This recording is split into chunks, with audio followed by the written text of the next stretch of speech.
Hello bachchon, let's read the question. The question says us that a force acts for 8 seconds on a body of mass 10 kg initially at rest.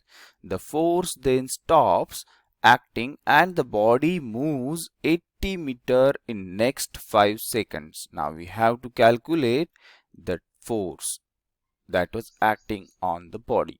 तो बच्चों हमें एक body दी है जो initially at rest है, मतलब u is equal to 0, और उस पर अब हम एक फोर्स F अप्लाई कर रहे हैं और t इज इक्वल टू 0 से लेकर t is equal to 8 seconds तक उस पर ये फोर्स अप्लाई हो रहा है और उसके बाद वो फोर्स रुक जा रहा है। पर उसके बाद ये ब्लॉक ट्रैवल करता है 80 metre distance within 5 seconds. तो अब हमें इसका फोर्स F बताना है। तो की कंसेप्ट क्या है?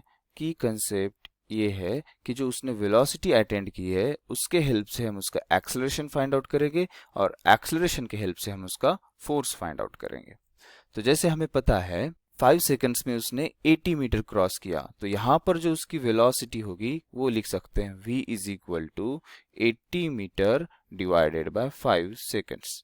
तो यहाँ से जो उसकी वेलोसिटी आती है वो है 16 मीटर पर सेकंड। तो यहाँ पर हम लिख सकते हैं v is equal to 16 metre पर सेकंड। तो अब हमें इनिशियल वेलोसिटी पता थी u is equal to 0, final velocity पता है 16 मीटर पर सेकंड और टाइम पता है t is equal to 8 seconds. तो यहाँ से हम उसका एक्सेलरेशन निकाल सकते हैं v is equal to u plus at वाला फॉर्मूला यूज करके इक्वेशन ऑफ मोशन।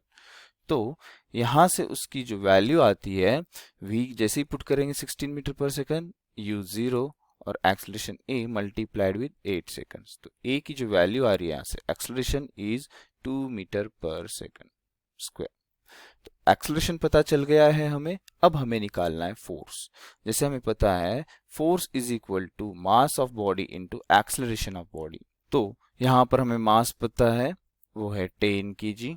तो इसको हम यूज करेंगे तो यहाँ से लिख सकते हैं force is equal to mass which is 10 kg multiplied with acceleration which is 2 meter per second square and this comes out to be equal to 20 Newton।